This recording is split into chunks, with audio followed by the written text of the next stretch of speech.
bonjour à tous, bonjour à toutes. Bienvenue pour ce troisième épisode de notre saison 3.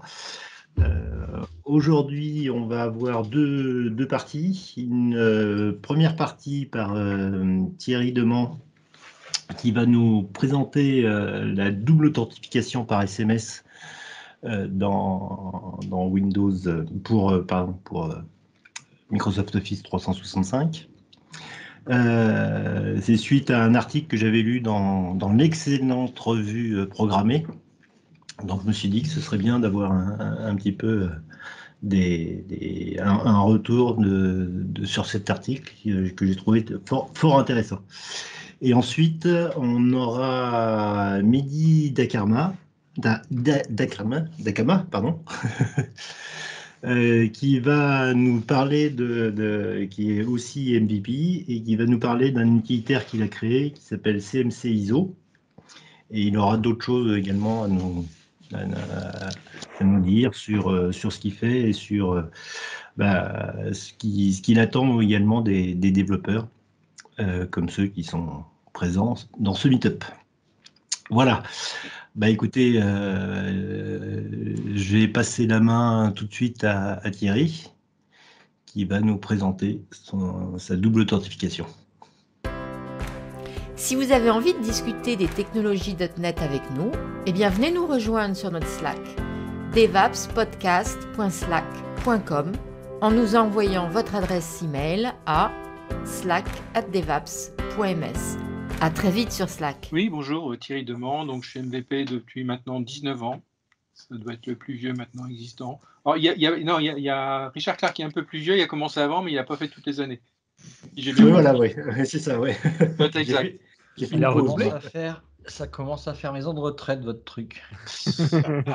Oui, ça doit être ça. On m'a dit que je faisais déjà partie des meubles, donc ils ne savent pas quoi faire. En fait. Tu diras, c'est l'heure du thé. Bon, j'étais développeur dans le temps, mais là, je ne fais plus que du PowerShell ou du PowerShell avancé, et je fais très rarement, ou au mieux, je fais du VB. Ah oui, non, mais le GT basique, ils l'ont arrêté il y a longtemps. Hein. Comment oui. Ah bah non, on fait du Visual Basic, mais malheureusement, j'ai jamais eu de client qui a voulu que je fasse du .NET. Ouais, quand je dis si je veux bien faire du .NET, mais c'est 2 fois plus long. Et il me dit non, gardez votre vieux Visual Basic, ça me va très bien. Donc j'ai fait une petite présentation à partir de l'article. Alors j'ai fait au plus rapide à partir de la semaine dernière. Et il y a quand même une petite partie qui n'existe pas dans l'article et qui fera un peu plaisir aux développeurs, sauf que ça va effectivement pas très loin. C'est juste le b.a.-ba un peu comment ça peut marcher, et après ça va dépendre de votre outil de développement favori pour savoir ce que vous en ferez exactement. Donc je vais partager mon écran. J'essaye de partager. Il me demande, je vais partager l'écran numéro 2. Donc normalement vous avez la page de Meetup qui apparaît. Ouais. Oui, c'est bon. Ok. Alors pour l'article j'avais fait par SMS parce que c'était un petit peu ce qui était demandé. En fait, c'est le MFA, c'est quel que soit ça veut dire un deuxième facteur d'authentification, et ça sera à peu près la même chose que ce soit du SMS, une clé FIDO ou l'application d'authentification. Le mécanisme est exactement le même, c'est le choix de l'administrateur de cocher les bonnes cases ou pas. Donc là, on a un petit plan rapide, la définition, le pourquoi, les différentes méthodes, quelques préconisations, comment ça se configure dans Office 365. Alors, sachant qu'il n'y a pas que Microsoft qui fait du MFA, hein, ça peut faire partie de la technologie. Ne serait-ce que même si vous avez un AD, un ADFS, c'est du MFA, mais qui sera géré localement sur le serveur. Alors, il faut savoir que côté Microsoft, maintenant, cette solution n'est plus, entre guillemets, maintenue. C'est-à-dire que pour les gens qui ont un MFA serveur en on-premise, c'est encore possible. Pour le nouveau, ce n'est plus possible. Attends, moi je suis une bille. MFA, ça veut dire quoi? C'est multifactor authentification, plusieurs facteurs. De toute façon, là, la définition va apparaître juste après. Donc là, en l'occurrence, avec le message, le SMS, c'est uniquement la TOUFS, c'est-à-dire qu'on va demander un deuxième facteur. Alors, comment le configurer, l'activer, l'appliquer? Il y a une petite nuance entre les deux. Et après, comment l'utiliser dans les devs? Il y a une communication qui est à prévoir, ça ne se fait pas tout seul, donc il y a quand même des achoppements, mais des choses à prévoir si on veut que ça se passe bien avec les utilisateurs. Donc quelques points d'attention et quelques liens intéressants pour finir, pour aller un peu plus loin. Donc l'authentification multifacteur, MFA, appelée vérification en 2 étapes. C'est qu'il y a une première étape, l'utilisateur s'authentifier, met son login, son password, puis on va dire, eh non, pour toi, ça ne suffira pas, on va te demander un petit quelque chose en plus. Et pour un tas de bonnes raisons ou de mauvaises raisons, enfin, je dirais plutôt, ce sont des bonnes raisons. Donc en fait, on va demander une deuxième méthode d'authentification. On va demander un autre type d'information. Alors ça peut être le téléphone, ça peut être le numéro de téléphone qui va recevoir un SMS, ça peut être l'application authentificateur qui est installée sur le mobile, ou sur un iPad, ou sur tout. Donc on va demander, en plus du mot de passe, autre chose. Et l'avantage de ce mode-là, c'est que par la suite, on peut me dire, je m'authentifie, j'ai le bon téléphone, je tape uniquement un code confidentiel, donc je tape plus mon mot de passe.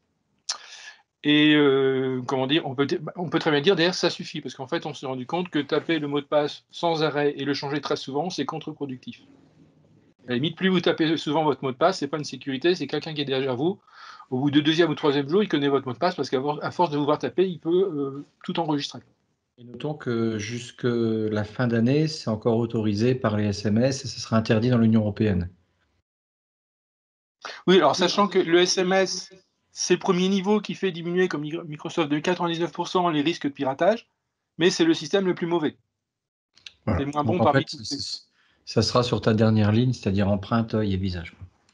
Comment Ah oui, ouais, et ça, c'est pas bon non plus. On s'est rendu compte, bon, il y a des films qui nous proposent, mais c'est vrai aussi que les empreintes, le visage, à la limite, votre photo, vous l'avez sur votre Facebook, on peut imaginer que si vous mettez vous appuyez toute votre sécurité sur votre visage, c'est pas bon. Parce que vous pouvez déplacer avec votre clé à visage ouvert. Ouais, mais c'est pourtant ce qui sera retenu pour les banques, en fait, au niveau des smartphones. Donc, l'idéal, c'est encore le code que vous tapez avec votre téléphone. Et ça, c'est valable. Et les clés physiques? Pardon? Les clés physiques, les FIDO que tu disais tout à l'heure? Oui. Donc ça, c'est aussi une autre étape. Et c'est valable uniquement sur les applications lourdes, ou bien si on est sur des applications web, c'est intégré aussi dans Edge, tous ces systèmes? Alors, non, ça marche avec Edge, bien entendu. Alors, ça marche d'autant mieux avec Edge parce que Edge profite de l'authentification intégrée qu'avait Internet Explorer. Donc en fait, si on ouvre une session Windows, on a déjà authentifié.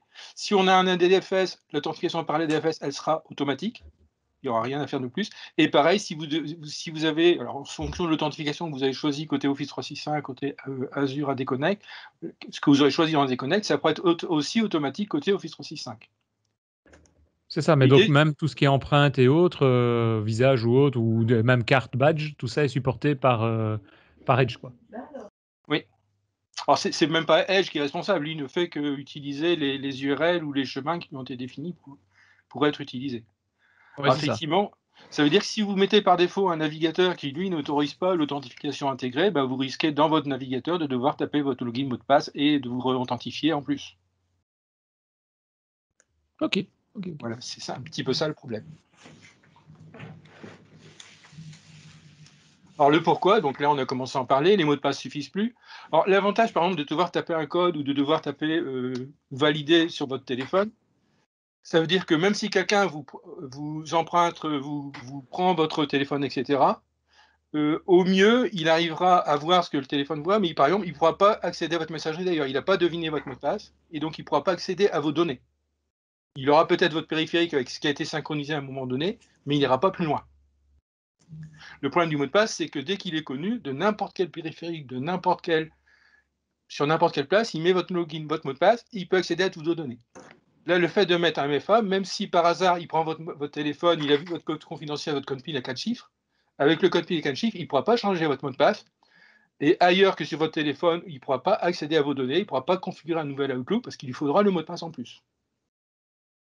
Donc, c'est-à-dire, on tue un peu dans l'œuf toutes les propagations possibles à partir du device ou du composant qui a été compromis. Donc maintenant, sachant que maintenant, on va éviter de saisir le mot de passe. Alors Microsoft, maintenant, ils mettent 1 an de validité de mot de passe, voire plus. Voire à la limite, ne plus jamais l'utiliser. Donc là, c'est le no password qui est rentré en vigueur. Donc c'est un mot de passe complexe, on le met de côté une fois et on y touche le peu ou le moins possible.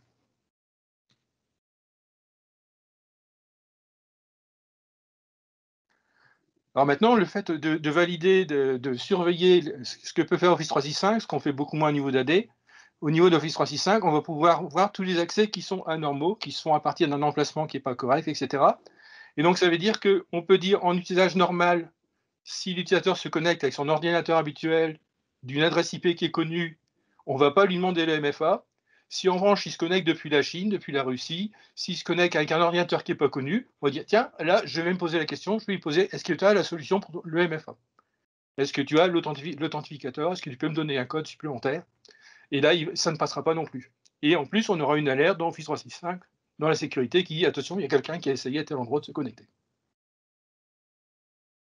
Si on a le mot de passe, ben, on n'a pas l'information. Donc maintenant, le point aussi particulier, c'est que pour utiliser MFA, il faut désactiver tout ce qui est authentification basique. Donc notamment tout ce qui est POP3, SMTP, etc.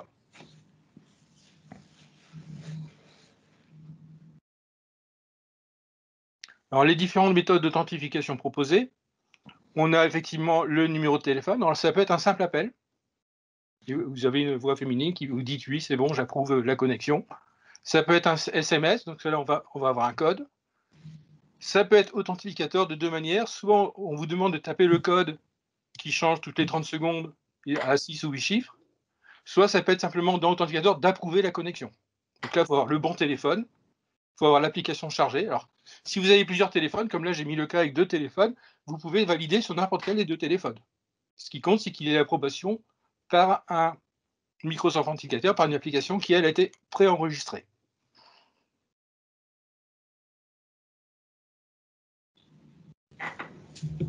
Alors, les différentes méthodes d'authentification. Donc, l'utilisateur peut accéder à son profil à partir d'URL. Donc, effectivement, il y a un besoin pour l'utilisateur d'abord de s'authentifier. Lorsqu'on active le MFA, c'est pour ça qu'il y a une période d'adaptation. On demande à l'utilisateur de s'enregistrer, d'enregistrer ses bons numéros de téléphone, d'installer son application. Et une fois au bout, au bout de 15 jours, où on a le maximum d'utilisateurs qui s'est enregistré, qui a validé ces informations, on va pouvoir mettre de la sécurité, mettre des stratégies qui vont demander à l'utilisateur son numéro de téléphone, qui vont lui demander le code reçu par SMS et ce genre de choses.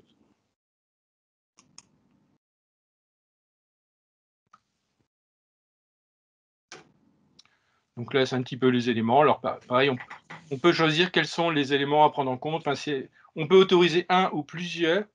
Et généralement, par exemple, si vous avez oublié votre mot de passe, vous allez retourner sur la page qui se dit bah, donnez-moi. Ça peut être des questions mémorisées. Alors on a vu que les questions, les questions qui sont pré-rentrées du genre nom de votre chien de compagnie, nom de votre nom de etc. Tous ces éléments-là ne sont pas des bons éléments de sécurité parce qu'en général, ça peut être découvert. On va sur votre profil Facebook, on a le nom de votre chien, on a etc. etc.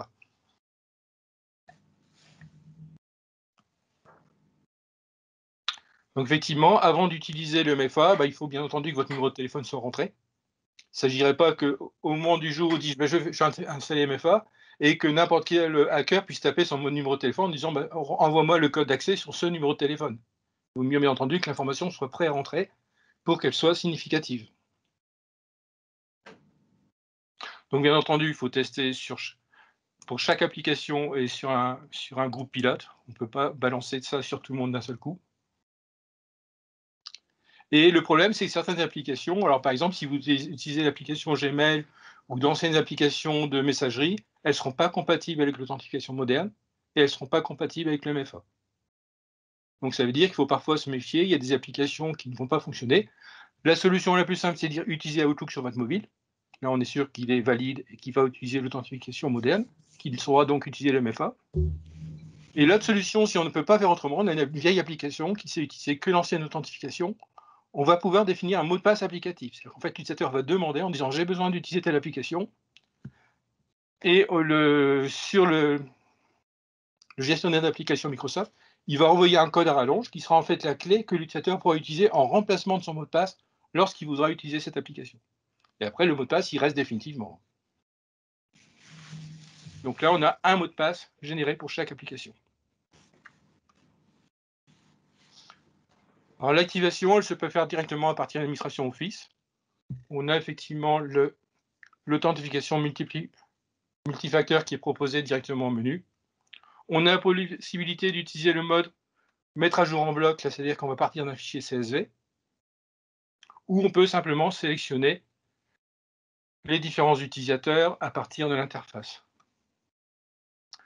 Maintenant, lorsqu'on définit le MFA, il va nous aussi nous demander quel est le mode d'utilisation. Est-ce qu'on autorise les mots de passe application ou est-ce qu'on dit non, il n'y a que les authentifications modernes, validées, qui sont autorisées.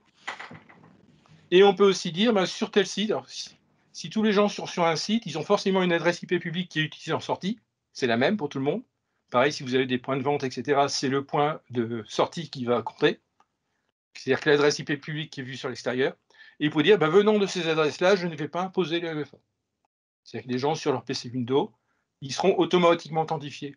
D'abord sur leur session locale, puis sur Office 365, enfin sur Azure AD, si on a synchronisé le mot de passe ou si on a utilisé un autre mode qui permet d'utiliser la même authentification sur AD et sur Office 365.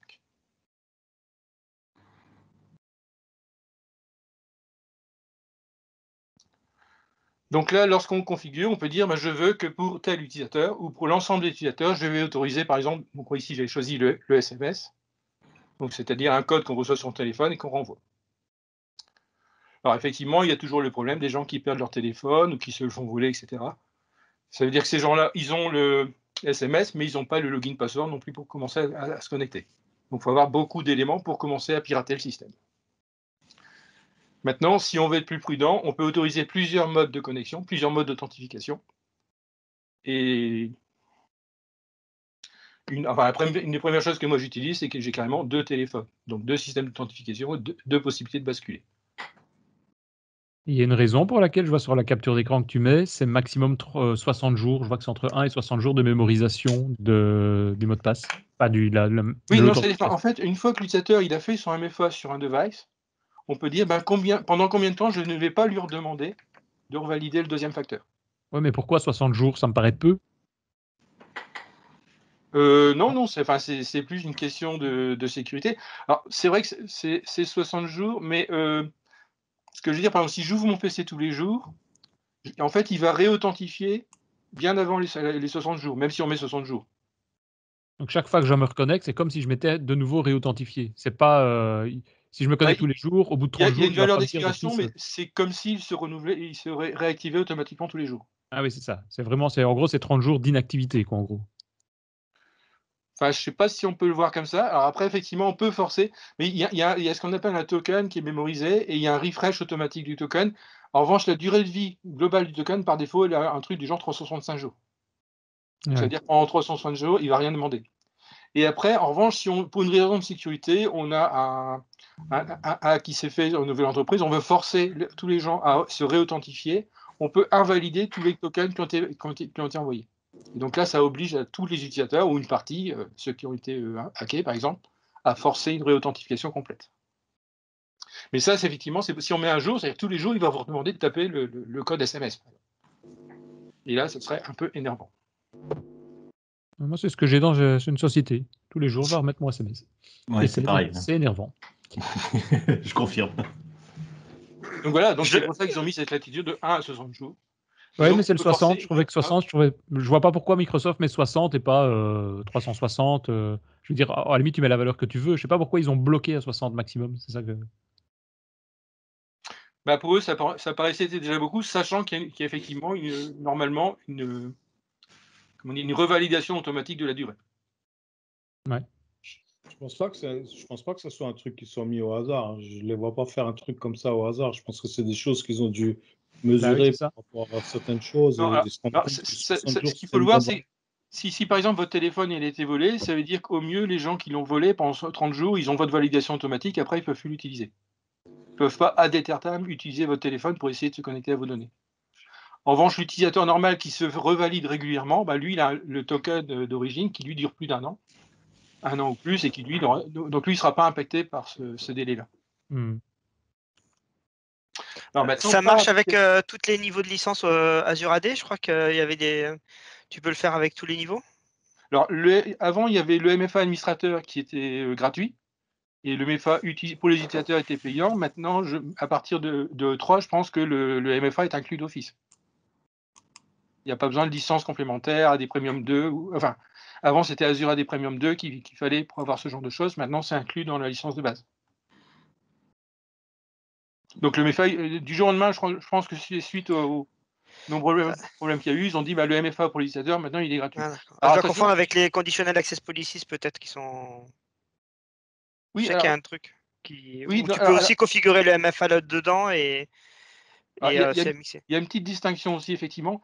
Il y a le MFA gratuit pour l'utilisateur, mais uniquement pour les applications Office 365 et pas pour les applications d'entreprise ou autres que vous pourriez rajouter. La nuance, elle est là.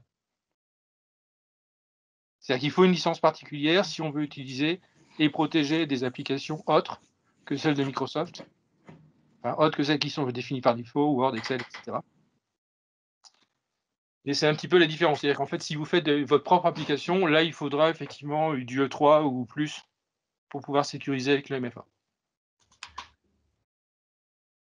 Alors après, en termes de conditional access, si vous avez une licence E3, vous avez le conditional access qui est inclus.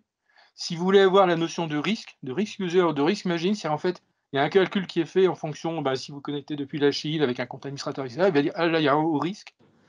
Ça pose du niveau E5.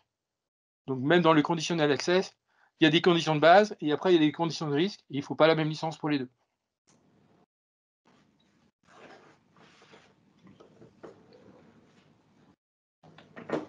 Alors, toujours comment faire l'activation. On peut effectivement choisir les utilisateurs dans l'interface, les cocher.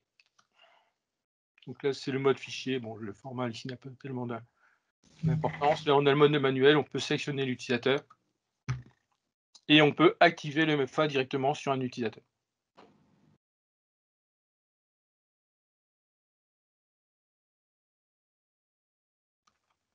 Alors attention, donc tant qu'on fait utiliser, ça veut dire que l'utilisateur peut définir, il peut utiliser si ça lui est demandé pour sa action, mais ce n'est pas obligatoire partout. Si on fait le mode appliquer, donc là il y a une deuxième étape qui, après l'avoir activé, on peut l'appliquer. Et à partir du moment où on fait l'application, à partir de ce moment-là, mais les applications qui imposent, c'est-à-dire que comme le MFA est imposé, si vous utilisez la moindre application Gmail ou autre qui ne sait pas utiliser l'authentification moderne, elle ne marchera pas ou elle sera obligée d'utiliser un mot de passe application comme on a indiqué précédemment. L'utilisateur, il a des étapes à faire pour que ça fonctionne dans ce cadre-là. Donc là, j'ai rajouté un petit exemple. Si on fait lorsqu'on fait une validation, on reçoit un code, on reçoit la page disant on veut y rentrer un code, et là sur le téléphone, on reçoit le code correspondant par Microsoft. Alors après, il y a une deuxième raison pour laquelle Microsoft déconseille d'utiliser le SMS en tant que MFA, c'est qu'il y a un coût, notamment si vous partez à l'étranger. Tant qu'on reste en France, on reçoit des SMS, on valide, ça ne coûte rien. En revanche, si vous partez à l'étranger, il vaut mieux utiliser l'application Microsoft Authentication, parce que là, c'est que de l'accès TCP, vous avez du Wi-Fi, vous pouvez vous connecter, et ça ne vous coûte rien. Le SMS depuis l'étranger, il va vous générer un coût.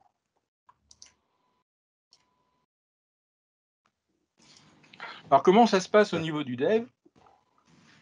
Tout d'abord, si je suis sur une machine Windows, c'est lorsque je vais lancer mon Outlook, lorsque je vais lancer mon Word qui est connecté à Office, c'est la première application lancée qui va avoir besoin d'une authentification. Soit pour utiliser le Word ou l'Excel parce qu'il fait partie d'une licence Office 365, soit pour accéder à la messagerie qui est basée par exemple sur Office 365. Il va devoir accéder aux ressources qui sont sur Office 365 et c'est à ce moment-là qu'il va demander une authentification. Le plus souvent, c'est le contexte qui permet l'activation automatique. Alors, le contexte, en revanche, il va dépendre de est-ce que vous avez configuré DFS en interne, est-ce que vous utilisez ou pas, est-ce que vous avez fait la synchronisation de mot de passe. Alors, si on a fait la synchronisation de mot de passe, j'allais dire, entre guillemets, par hasard, le login que vous avez utilisé pour ouvrir la session et le mot de passe correspondant sont les mêmes que ceux qui sont sur Office 365. Donc, la première application, il va peut-être vous... Alors, si vous avez mis l'authentification moderne, il ne vous demandera rien. Ça se passe... Il va reprendre automatiquement le contexte courant, ce qu'on appelle un token local, et il va le revalider, il va dire, tiens, ça marche avec Office 365, avec Azure AD, et donc vous pourrez accéder à votre première application. Et une fois qu'il a ça, il a récupéré un jeton. Il a récupéré l'équivalent d'un cookie. Alors maintenant, les cookies sont masqués, etc. Enfin, il a récupéré un token local, et c'est le même token qui va être réutilisé pour toutes les applications Office. Maintenant, le problème, c'est qu'en termes d'applicatifs, on peut très bien dire que telle application elle est sensible et on peut imposer le MFA. Donc la première étape dans une application, donc là j'ai pris un exemple le plus basique, c'est qu'on va faire j'ai envie de récupérer un token de manière silencieuse. Donc en fait, il va interroger, il va dire est-ce qu'il y a déjà un token qui me donne accès à cette application, oui ou non. Si oui, je prends l'application, je prends le token. Si j'ai besoin de l'appartenance au groupe, etc., pour vérifier l'accès à certaines choses, je peux le demander à ce moment-là, mais ça sera automatique.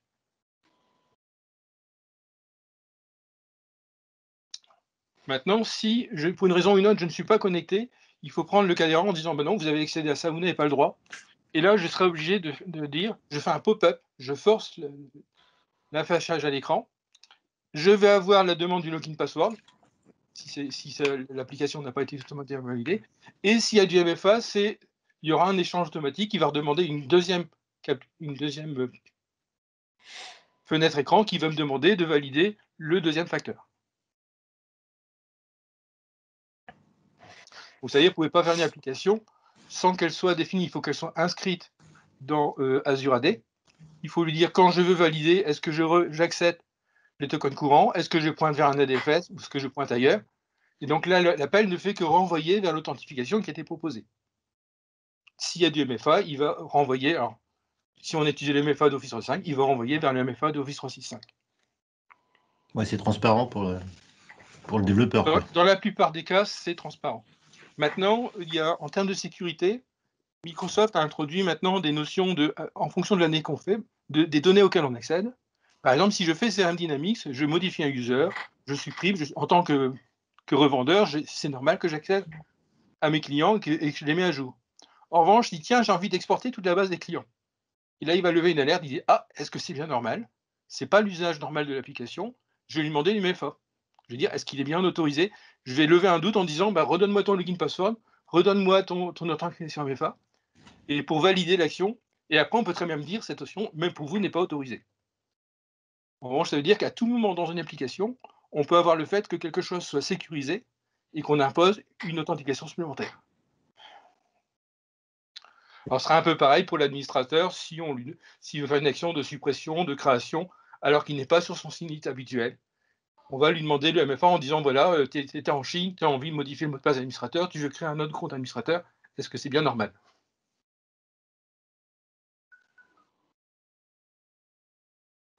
Donc là, j'ai mis le lien sur l'exemple que j'ai donné et qui permet de s'intégrer avec JavaScript basé sur Node.js. Et j'ai mis le lien sur tous les modes de développement. Donc effectivement, on peut faire du ASP.NET, du Java, du Python, du Ruby et autres.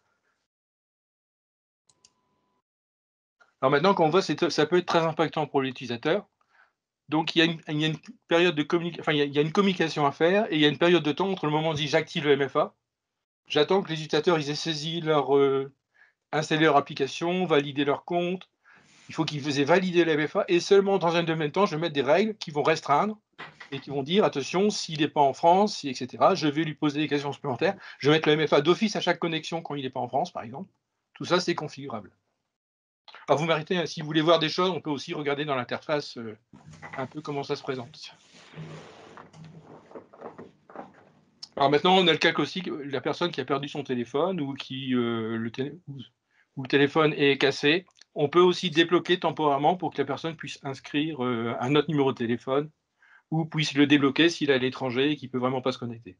Mais ça veut dire que ça va passer par le support et c'est le support qui fera la modification en disant je reconnais la personne à distance, je vais désactiver temporairement pour cet utilisateur le MFA. J'ai une petite question sur un truc qui m'est arrivé ce matin. Bon, c'est pas Office 365, mais c'est PayPal. Oui. C'est un moment où je voulais payer quelque chose avec PayPal, qui est un nom de domaine. Je voulais payer un nom de domaine en utilisant PayPal. C'est le seul moyen de paiement. Et je ne l'ai pas utilisé depuis longtemps. Mon numéro de téléphone a changé. Je n'arrive pas à me connecter parce qu'il me demande que l'ancien numéro de téléphone. Tu peux demander à faire un reset du mot de passe. Il te demande quand tu te reconnectes de rajouter du two-factor authentication. Oui. Et ils insistent pour le numéro de téléphone.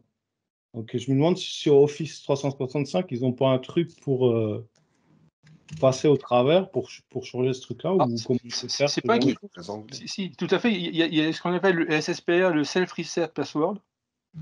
Et le Self-Reset Password, il est effectivement intimement lié. Enfin, son usage, il est préconisé d'avoir le MFA pour effectivement sécuriser l'accès direct. Par ce biais-là, l'utilisateur peut avoir perdu son mot de passe. Comme disait tout à l'heure, le mot de passe n'est plus l'élément déterminant. En revanche, du coup, on peut très bien lui demander deux autres critères. On peut avoir la réponse aux questions secrètes qui lui sont propres, qu'il doit avoir défini avant. C'est-à-dire que s'il est planté et qu'il l'a pas fait, ben après c'est trop tard. Et il faut qu'il ait inscrit d'autres modes d'authentification. Ça peut être donc sa clé FIDO, ça peut être. Alors par exemple, on peut très bien aussi, on peut installer le Microsoft Authenticator sur Windows. Donc on peut avoir des applications et on peut se débrouiller autrement, même si on n'a plus son téléphone, quoi. Ok.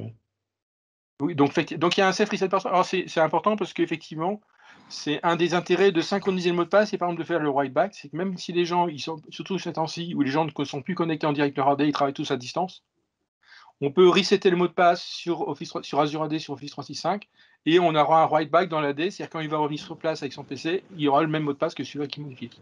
Et donc du coup, ça fait gagner beaucoup de temps parce que une des principales actions qu'ont à faire le support du helpdesk, c'est de modifier les mots de passe que les gens l'ont perdu, ils l'ont pas utilisé pendant très longtemps, ils n'ont pas été sur site. Sur leur ordinateur, ça se fait automatiquement. Et les jours où ils viennent sur site, ça demande un mot de passe et ils disent ah ben je sais plus ce que j'avais. PayPal n'a pas pensé à ça apparemment. PayPal n'a pas pensé à cette fonctionnalité parce que moi, oui, c'est-à-dire qu'à un moment on est obligé de les appeler. Mais il me redemande le téléphone. Alors là, on est typiquement dans le cas où peut-être qu'il y a eu un message en disant attention, on va sécuriser, maintenant on va vous demander du MFA. Et j'ai rien fait. Non, enfin, il y a problème. Non, mais je pense avoir vu un message de ce genre-là. Donc, on dit attention, est-ce que vos coordonnées sont correctes? C'est pour ça qu'on a pas mal de sites qui demandent est-ce que vos adresses, vos numéros de téléphone, tout ça sont bons. Et effectivement, du coup, c'est basé là-dessus derrière, quoi. D'accord. Ouais, moi, j'ai le même cas pour ma mère qui n'a plus de téléphone. Et je sais que j'ai vu par hasard qu'elle avait un compte PayPal, j'ai essayé d'y aller et là ils me disent on vous a envoyé un SMS, veuillez confirmer. Et oui. Dans l'os. Donc heureusement sur AD ou sur Office 365, on a le helpdesk, on peut les appeler en disant voilà, où j'ai un nouveau numéro de téléphone, j'ai un nouveau téléphone. Et pareil, donc si on a mis que le Microsoft Authenticator, en fait, lorsqu'on l'installe, on utilise un QR code. Et c'est ça qui permet d'intégrer dans l'authenticateur le QR code du site auquel on veut accéder. Et donc, bien entendu, si on change de téléphone et qu'on réinstalle le Microsoft Authenticator, ça ne marche pas, quoi. Il faut revalider le téléphone, donc il faut repasser par les étapes d'enregistrement.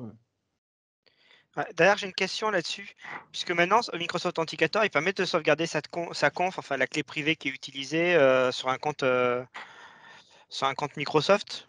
Comme ça, si tu changes de téléphone, tu récupères tout Microsoft Authenticator, c'est bien ça? Enfin, tu n'as pas besoin de régénérer toute ta conf. Oui, j'ai pas encore testé, c'est encore en preview, ça, je pense. J'ai pas l'impression parce que moi, c'est bien activé chez moi.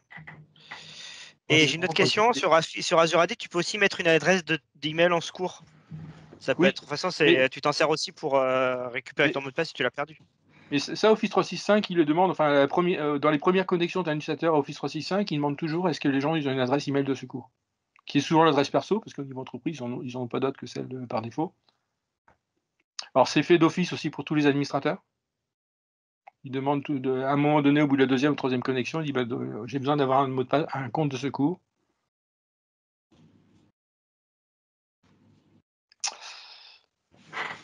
Alors maintenant, le problème du MFA, c'est par exemple, effectivement, le Microsoft Authenticator, il faut que tout le monde ait un téléphone. Alors autant le SMS, ça marche quel que soit le téléphone, autant Microsoft Authenticator, etc., ça ne marchera pas forcément sur tout téléphone. Et ça suppose aussi que tous les employés de l'entreprise aient bien un téléphone mobile. Donc pour ta mère, Richard. Perso ou pas perso. Ouais, c'est râpé. Hein. Donc là, pareil, après, ça veut dire qu'effectivement, quand je dis dans les précautions d'usage, il y a aussi ce genre de choses auxquelles il faut faire attention. Ou le plus simple, c'est de dire les gens ils utilisent Office qu'au bureau à partir des sites connus, ils n'ont pas le droit d'utiliser ou de se connecter depuis ailleurs. Ça peut être une autre solution. Parce qu'effectivement, je disais, quand on a un site qui est connu, on peut lui dire, on peut bypasser le MFA en disant quand il vient d'un site connu, le siège externe de l'entreprise, on va le dire, là je ne demande pas le MFA. Alors pour nous aussi, quand on fait des scripts, ça peut être très important. Parce que si votre compte principal, vous activez le MFA, il y a pas mal de scripts qui risquent de plus passer, ou il faut passer par un autre mécanisme d'authentification qui accepte le MFA. Alors je sais que par exemple pour Exchange Online, on a la routine qui va bien, qui permet de faire l'authentification MFA, mais ce n'est pas vrai pour tous les scripts. Voire même, il faudra penser à exclure les comptes que vous utilisez pour les synchros ou pour ce genre de choses du MFA.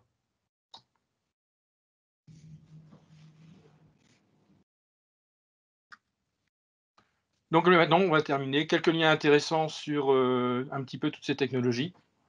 Pour les comptes, tu parles, mais tu peux utiliser des comptes applicatifs dans Azure AD. Tu n'es pas obligé de créer des comptes utilisateurs pour tes patchs. Oui, alors pour les applications, mais déjà il faut l'activer et on peut l'activer. Alors, on peut avoir des comptes applicatifs, mais qui sont définis pour un utilisateur donné ou dans certains cas qui peuvent être globaux, mais là c'est déjà beaucoup moins sécure. On ne sait plus qui se connecte après. Donc normalement, c'est chaque utilisateur qui doit accéder à une application particulière doit demander un mot de passe applicatif qui lui est propre. Ok. Et s'il y a une nouvelle si le même utilisateur a perdu, etc., c'est un nouveau code qui lui est donné, on lui renvoie jamais le même. On ne peut pas avoir l'information de quel est le mot de passe qui a été envoyé. C'est forcément une nouvelle demande. Donc maintenant, si vous avez d'autres questions complémentaires, alors là j'ai mis quelques liens, par exemple, où est-ce qu'on définit son setup security info, c'est là où on définit quels sont les modes d'accès, qu'est-ce qu'on veut utiliser. Et si on a le choix en tant qu'utilisateur, on peut choisir quel est le mode que l'on préfère. Est-ce qu'on préfère un SMS, est-ce qu'on préfère un appel, est-ce qu'on préfère un Microsoft Authenticator, on peut choisir. Et le fait de choisir, mais si on a pu le définir, ça veut dire que quand je fais reset password, je peux aussi passer par un autre mode d'authentification. Souvent, il dit vous n'avez pas de mot de passe, ou vous n'avez pas votre authenticator, vous souhaitez-vous passer par le mode téléphonique, ou souhaitez-vous passer par le mode SMS. Bon, bah écoute, merci Thierry. On va passer maintenant à la deuxième partie avec Mehdi qui a pas son micro, qui parle mais qui a pas son micro. Vous aimez DevApps? Alors venez nous soutenir en vous rendant sur tipeee.com/devaps et laissez-nous un petit tip. Merci d'avance pour votre participation. tipeee.com/devaps. Bonsoir tout le monde. Merci Thierry pour ce sujet très intéressant. C'est vrai que c'est un long sujet. Voilà. Je vais intervenir en express sur ce que je devais présenter. Partage d'écran.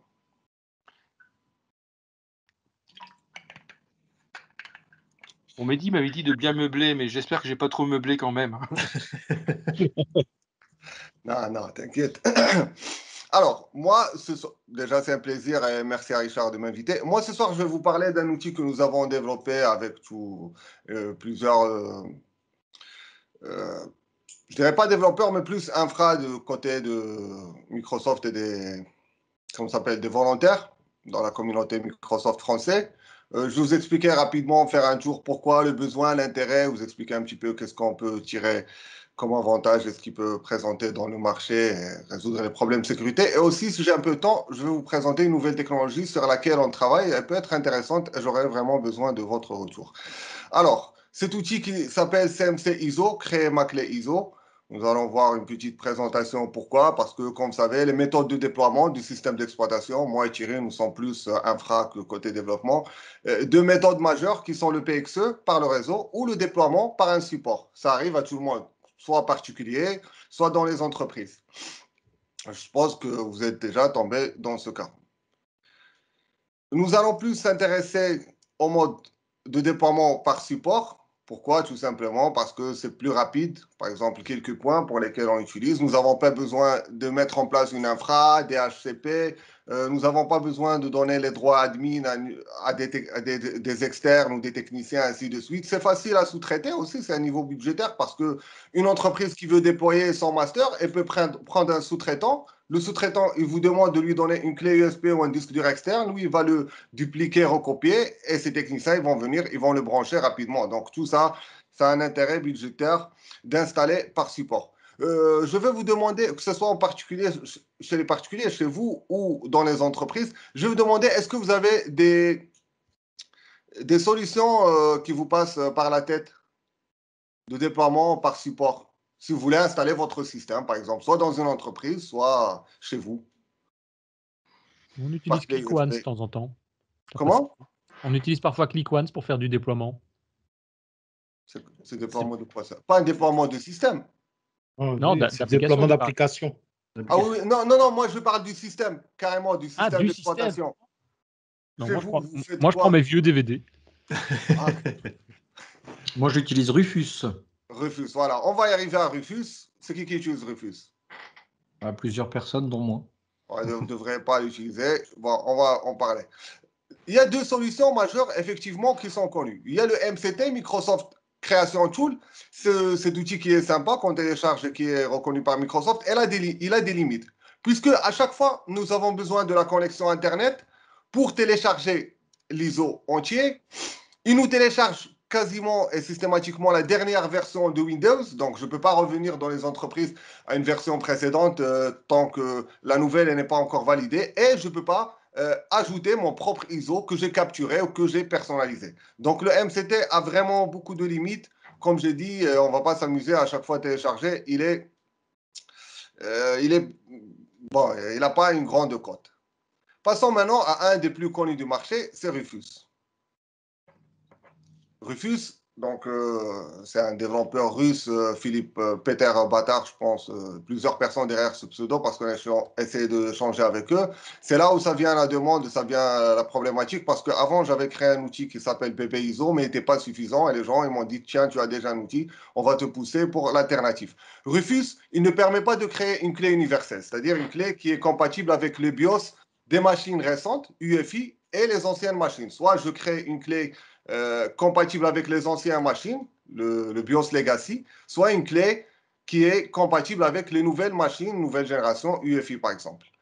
Il modifie des clés de registre qu'on va voir dans la démonstration, c'est qu'il touchait un petit peu sécurité, parce que si vous remarquez, vous faites Rufus et vous comparez deux, nous on dit shooter, vous comparez, comment dire, vous scannez ou vous récupérez une image de votre registre, vous allez voir qu'il y a plusieurs clés qui changent sans nous le dire et que ça peut atteindre un petit peu à la sécurité. Comme c'est développé par des gens et il y a du système Linux dessus, Grimbe, je ne sais pas comment ça s'appelle, donc c'est du code Linux derrière, et il injecte des pilotes propres à lui qui sont refusés par Secure Boot. Je ne sais pas si ça vous parle Secure Boot. Secure Boot, c'est un système qui est intégré dans les nouvelles cartes mères qui permet de protéger et de vérifier le code de boot du système. Est-ce qu'il est signé ou est-ce qu'il y a, afin d'éviter des malwares ou je ne sais pas comment ça s'appelle, un root boot ou un truc comme ça, pour donc s'assurer de l'intégralité du système. Ça, c'est un élément très important. Et il s'est avéré que les entreprises, avec les prestataires ainsi de suite, désactivent Secure Boot. Et ça, c'est inadmissible. Alors que les SI, les responsables de services informatiques, ils ne se rendaient pas compte, les techniciens désactivaient Secure Boot et donc ils perdent un petit peu un élément de la sécurité sur leur parc. Il y en a qui arrivent, c'est une double, comment ça s'appelle c'est une double intervention, une double manipulation. Il y en a qui viennent derrière pour l'activer une fois le système installé. Parfois, ça échoue. Tant mieux, vaut mieux installer dès le début. Donc ça, c'est quelques limites de la solution la plus connue. Donc voilà, une grande partie des entreprises déploient par le support et ainsi, ils désactivent le Secure Boot. Ça, c'est la clé, par exemple, de registre que Rufus, il modifie. On va faire la démonstration dans pas longtemps. Ouais, moi, c'est speed, moi, c'est trop technique. Alors, ça, c'est si vous créez un système d'exploitation sur votre clé USB, que ce soit pour une installation personnelle ou dans une entreprise, et vous activez le Secure Boot dans les entreprises, dans le BIOS, vous allez avoir ce message d'erreur, de violation, comme quoi les signatures injectées ne sont pas valides. Donc, ça va vous empêcher de continuer l'installation.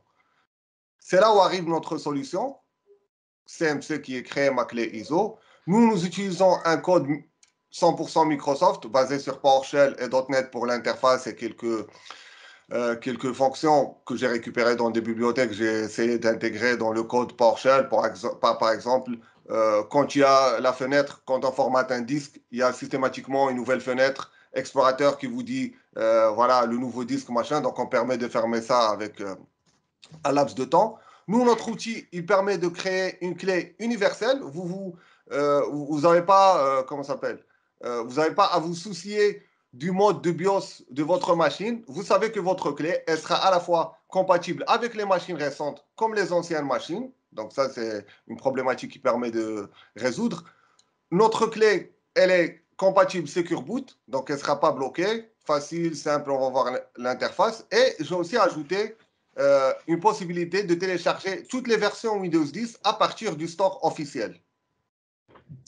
Voilà, donc pour l'outil, il est aussi compatible avec des outils de déploiement dans les entreprises. Là, je vais passer à quelques démonstrations, par exemple. voir à quoi il ressemble. Je vais, parce que là, j'avais déjà un disque dur externe créé par ma clé. Je vais par exemple double-cliquer. L'outil a été validé par Virus Total et l'équipe ATP, c'est l'équipe de sécurité de Microsoft, comme quoi il est sain, il n'y a aucun souci là-dessus. Il est même signé avec mon certificat de code. Donc voilà l'outil, à quoi il ressemble. On sélectionne notre ISO, on sélectionne notre disque dur externe ou clé USB et on fait borne, ou si je viens le langage français, je fais démarrer. Bon, j'ai ajouté d'autres options comme calculer le hash, créer une clé universelle. Et là, si j'appuie par exemple sur télécharger Windows, j'ai une nouvelle fenêtre où j'ai toutes les versions de Windows 10. Vous n'avez plus à se soucier d'où la télécharger, ainsi de suite. Il suffit de cliquer, tac, tac, tac. Il va faire une requête, il me récupère les langues. C'était difficile d'ajouter la langue chinoise. Si, elle est là, chinoise. Voilà, French. Et là, par exemple, si je mets download, télécharger, il va me rediriger vers le site de Microsoft qui va me générer un token qui est un jeton qui est valide 24 heures. Donc, plus sûr que ça, je suis sur le site officiel de Microsoft. On ne peut pas faire mieux. Là, par exemple, pour une démonstration, est-ce que tout a disparu là? Alors, je pense que je suis sur un deuxième écran. Toc, toc, toc, toc, toc. Tout a disparu. C'est la magie. Je vais prendre une seconde. Afficher.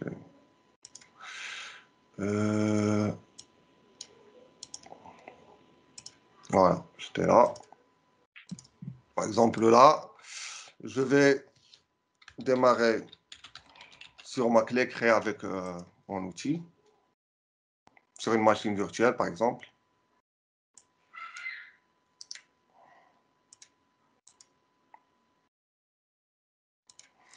Je m'assure bien que le mode sécurité là, activé, qui fait simulation Secure Boot est activé. Et donc, ma clé, elle va démarrer. Si vous faites pareil avec Rufus, ça va pas le faire. Donc, je vais attendre un petit peu. Ensuite, je vais lancer Rufus pour vous montrer qu'il change des clés de registre. Et donc là, on essaye de faire plus entendre sur cet outil, qu'il soit une alternative qu'on ne se laisse pas faire par... Alors, il est où? Je vais ouvrir le registre, Redit. Voilà, donc ma clé, elle a bien booté. Là, je vais éteindre. Je vais réactiver. Et là, on va voir, par exemple, Rufus, ce qu'il fait. Ouais, il m'a déjà, à peine ouvert, il m'a déjà changé la clé de registre. Je ne comprends pas pourquoi. Je vais le fermer, je vais le réouvrir.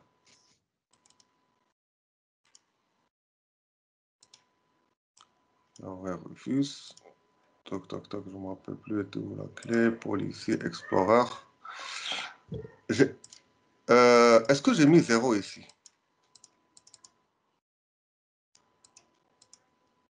Voilà. Regardez, dès que j'ouvre Rufus, j'ai l'impression qu'il y a une clé qui se crée. Attendez. Voilà, regardez. Là, il désactive le auto-run et autoplay des pilotes. Bon, si je le ferme, peut-être il la supprime, mais parfois, quand l'installation, elle ne réussit pas, bah, cette clé, elle reste ici. Donc, et si cette clé, elle est là, si cette clé de registre, elle est créée dès l'ouverture, ça empêche, ça permet de, comment ça s'appelle? Ça, si Thierry peut m'assister là-dessus, ça c'est l'autoplay quand on ajoute un nouveau périphérique, donc le premier avertissement. Là, il est désactivé par défaut. Parfois, ça échoue l'installation, je mets annuler et cette clé reste par exemple figée et du coup, je ne suis pas prévenu de toutes les modifications qui sont faites sur ma machine. Ou si quelqu'un essaye de, je sais pas, d'introduire un périphérique, donc je ne serai pas prévenu. Ça, par exemple, c'est quelques failles que Rufus doit prévenir les gens, par exemple, en cas de problème, de les supprimer. Donc voilà, pour mon outil, notre outil, en fait, c'est la communauté des gens de l'infra, un petit peu de PowerShell. Je ne sais pas si vous avez des questions. Non, ça semble clair. C'est clair. N'hésitez pas, parce qu'on a fait 1 milliard de tests, on était détaillé derrière. N'hésitez pas, il Il est disponible sur Internet, donc n'hésitez pas à l'utiliser comme alternative par rapport à Rufus. Je tiens aussi à vous présenter une nouvelle technologie sur laquelle on travaille. Thierry, il m'aide beaucoup hein, sur les scripts, ainsi de suite. Donc, on lui doit beaucoup, mais bon, il n'est pas très disponible. Alors, aujourd'hui, j'ai eu des empêchements, donc je n'ai pas pu faire les captures d'écran, mais comme vous êtes des pros de la technique, et moi aussi, donc on ne va pas parler plusieurs langues, on va être direct, droit au but. Cette technologie, j'ai eu l'idée, je me suis inspiré d'un outil d'un gars qui s'appelle Damien, je ne me rappelle plus, Van Der, je ne sais pas, c'est un MVP, lui aussi, il fait des outils, je ne sais pas si vous l'avez vu.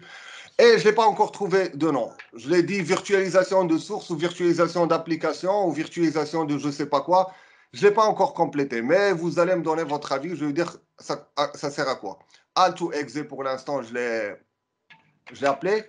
C'est un outil qui combine la technologie SFX, je ne sais pas si ça vous dit quelque chose, auto-extracteur d'un exécutable ou d'un fichier, ajouté à cette zip qui est open source. Donc, on permet de faire de la compression. Et j'ai ajouté des DLL de bibliothèque d'un outil de Microsoft qui s'appelle AppV, virtualisation des applications. Vous devrez connaître celui-là. Et donc, en combinant ces deux, j'ai contacté le Pavlov, le gars de SetZip, et il m'a donné quelques astuces pour modifier un petit peu ces bibliothèques. Et cette solution, qu'est-ce qu'elle permet de faire? Elle permet à partir d'un dossier, on va faire une démonstration, ce sera plus simple, à partir d'un dossier et un exécutable, c'est-à-dire une version portable d'une application qu'on a tous, qu'on va voir, que nous avons chez nous, de créer un seul exécutable. Cet exécutable, donc on va le créer à partir d'un dossier, je vais faire la démonstration, ce sera plus parlant. À partir d'un dossier, un exécutable, je vais créer un seul exécutable cette fois-ci, compacté. Je peux aussi ajouter un script. Pour l'instant, je n'ai fait que ces deux choses. L'exécutable généré, il sera compressé, bien évidemment, avec la technologie SetZip. Donc, je vais gagner de taille. Je peux donner qu'il soit exécuté en droit admin, générer un exé qui soit exécuté en droit admin ou pas. Je peux le protéger par un mot de passe et le chiffrer. Je ne voulais pas partir au cryptage parce que si je commence à le crypter, ça sera détecté par les antivirus. Et ce n'est pas ça l'objectif de l'outil. Il peut être verrouillé contre les modifications par un certificat. Une fois il est décompressé, cette fois-ci, il va être décompressé dans un dossier aléatoire, dans le chemin temp, un dossier temporaire, avec un chemin aléatoire. Comme ça, à chaque fois que vous allez exécuter, il va choisir une adresse ou un numéro, un dossier avec un numéro généré par défaut. Comme ça, par exemple, ça peut réduire les surfaces d'attaque. Je sais que le chemin retourné n'est pas celui qui sera réexécuté ou celui de la prochaine fois. J'essaie de le lancer dans un espace mémoire RAM dédié, donc séparé de l'utilisation normale. Et une fois votre outil ou votre fenêtre fermée, ce dossier disparaît et quasiment toutes les traces, elles disparaissent. Donc, ça nous permet de créer à partir d'une application portable, une vraie application portable sécurisée qui s'exécute le temps donné, après elles disparaissent. Ça permet par exemple de résoudre les problèmes. Vous savez, dans des entreprises, quand on met un grand dossier source, on met toutes les sources d'applications, Chrome, Office, ainsi de suite, et peut-être un technicien derrière, il peut venir faire des modifications. Ils peuvent changer quelque chose à l'intérieur. Là, nous allons générer un exe. Je vais le protéger par un mot de passe, par exemple. Et je sais que Jimmy, s'il vient, il installe Chrome, il double-clique, il ne pourra pas faire de modification. Il pourra juste le décompresser le temps que ça s'installe et ça disparaît. Je pense que vous voudrez une présentation pour que ça soit si simple. Voici, par exemple, des applications qui sont connues comme AutoRun, Process Explorer. J'ai quoi? J'ai WinDirState, vous le connaissez, l'outil qui permet donc de balayer le disque dur pour mesurer les tailles, etc. Donc ça, c'est par exemple, c'est des applications portables. Dans le dossier, nous avons l'exécutable et ces dossier des informations, je ne sais pas quoi, dossier de code qui a besoin. À partir de ça, c'est mon application. Je vais la lancer. Et par exemple, à partir de ce WinDirState, qui est comme ça c'est la version portable qu'on télécharge sur Internet. Je vais créer, l'interface elle est dégueulasse, je n'ai pas encore terminé. Je vais créer un vrai... C'est Rémi Thomas qui a fait l'interface. C'est une interface de dev, ça. Donc, non, c'est en cours de développement. C'est pour ça, au début, je me consacre plus sur le code. Après, j'aurai forcément besoin de votre soutien. Là, par exemple, si je mets la source, je vais pointer vers le dossier. Et pourquoi vous n'avez rien dit sur l'autre interface de l'autre Oui, programme? oui, non, mais j'en pensais pas moins. Ça va. Donc là, je On a pointe. été sidérés sur l'autre interface, c'est pour ça. Ah ouais. L'autre, il était fini. Celui-là, il n'est pas encore finalisé. C'est pour ça. Après, peut-être vous interviendrez, vous donnerez votre avis. Et... Là, si je pointe vers le dossier WinDirStage, par exemple, le dossier là, de l'application portable, il va me lister les exécutables. Je vais donner un nom à mon nouveau exécutable. Application 1. Je choisis la destination où je veux le créer. Bon, je vais le créer dans le même dossier. Droit admin ou pas. Choisir une nouvelle icône. Ils sont où le dossier icône? Il est où le dossier icône? Tac, tac, tac, il est là. Bon, je choisis une icône là de la Terre. Je fais build. Là, il va le compresser. Il va me générer un exécutable. Successful. Voilà. Donc là, il m'a généré un nouveau exécutable qui fait 1 méga 142. L'application elle-même, elle fait 2 mégas. Donc là, j'ai gagné quelques mégas. Vous voyez que pour l'instant, je ne l'ai pas protégé. Si je ne le protège pas par le certificat, il est toujours exécutable. Donc, il est ouvert avec cette zip. Je ne voulais pas chiffrer cette partie pour que les antivirus, je ne veux pas créer un outil qui sert à des attaques ou quoi que ce soit. Je crée un outil simple et facile. Si j'envoie l'app à n'importe qui ici, ça sera plus simple de l'utiliser que le dossier, ainsi de suite. Ça facilite aussi le téléchargement et le transit. Pour que les antivirus et l'analyse qui est à l'intérieur. Si j'ajoute le certificat, je ne pourrai pas modifier. Et donc, par exemple, si je double-clique, je vais partir dans mon dossier.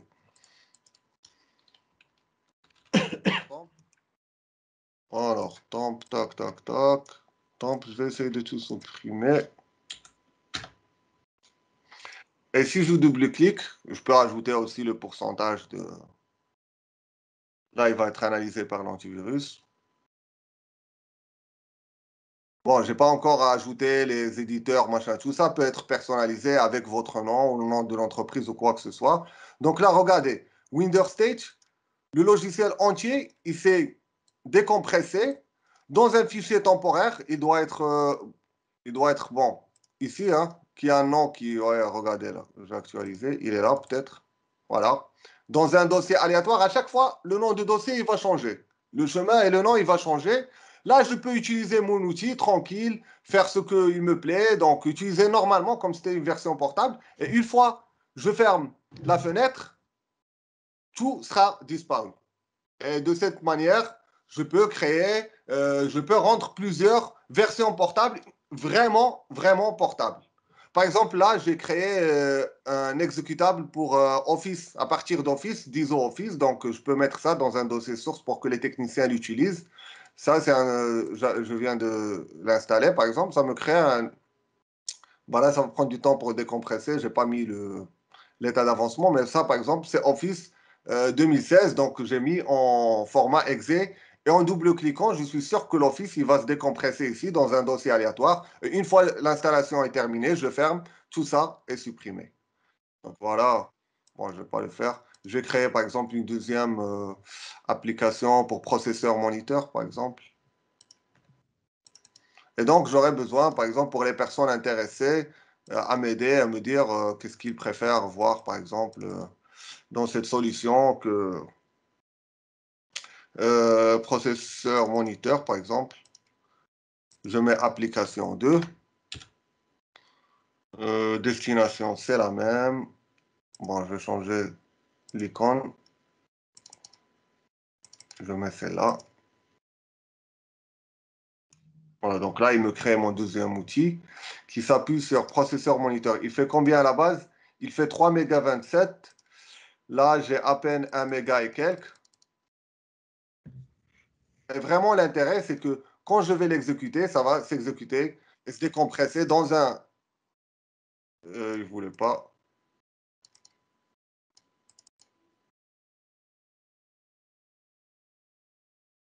Pourtant, je l'ai compressé. Bon, peut-être. Ouais, l'installation n'était pas encore terminée. Bon, celui-là, il ne voulait pas un bug en direct. Peut-être en prenant. Pourtant, il venait de fonctionner. Processeur Explorer. Application. Exesource, non? Ah oui. C'est qui cet intelligent qui l'a dit? C'est moi. C'est Richard. C'est vrai, ouais, c'est vrai. C'est très intéressant, c'est vrai. Merci, Richard.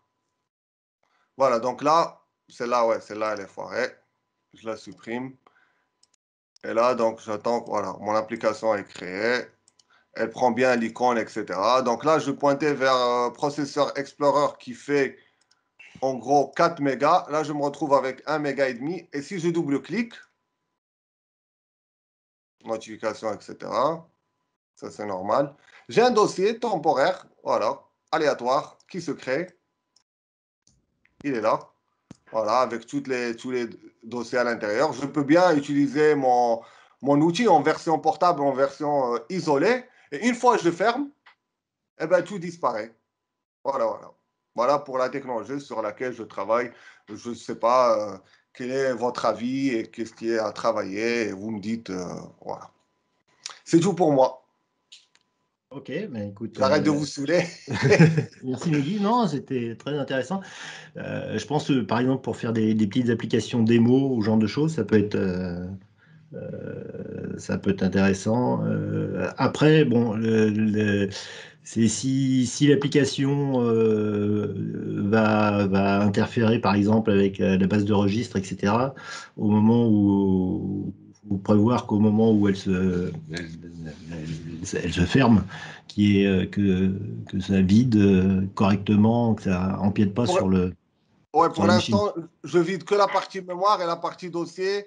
Je ne veux pas rentrer dans les. Ou par exemple, récupérer. Comment ça s'appelle séquencer les changements qui sont faits parce que ça ne va pas être validé par les antivirus, ainsi de suite, par la suite pour le valider l'outil.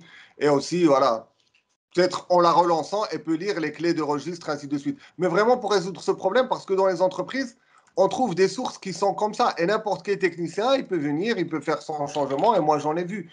Et ça peut aussi donner une force aux administrateurs, aux ingénieurs, de s'assurer de mettre que des sources exécutables comme ça. Et je sais que le technicien, en double-cliquant, il va soit l'installer, soit exécuter, sans faire des modifications derrière. Ou si je veux envoyer à quelqu'un qui ne veut pas se prendre la tête, il n'a qu'à double-cliquer et voilà. Ok, bah écoute, merci Mehdi pour cette démonstration. C'était un plaisir. Je ne sais pas si vous avez d'autres choses à rajouter pour ce meet-up d'aujourd'hui, si vous aviez des petites actualités qui traînaient. Mais sinon, bah, écoutez, je redis encore une fois, si vous avez un sujet pour la semaine prochaine, je suis preneur. Là, on avait fait un sujet un petit peu orienté IT sur cette session. Ça nous change un petit peu. Et bah, écoutez, je vous souhaite une bonne soirée, une bonne semaine, et puis à la semaine prochaine. Ciao tout le monde. Allez, merci tout le monde. Bonne soirée. Ciao les gars.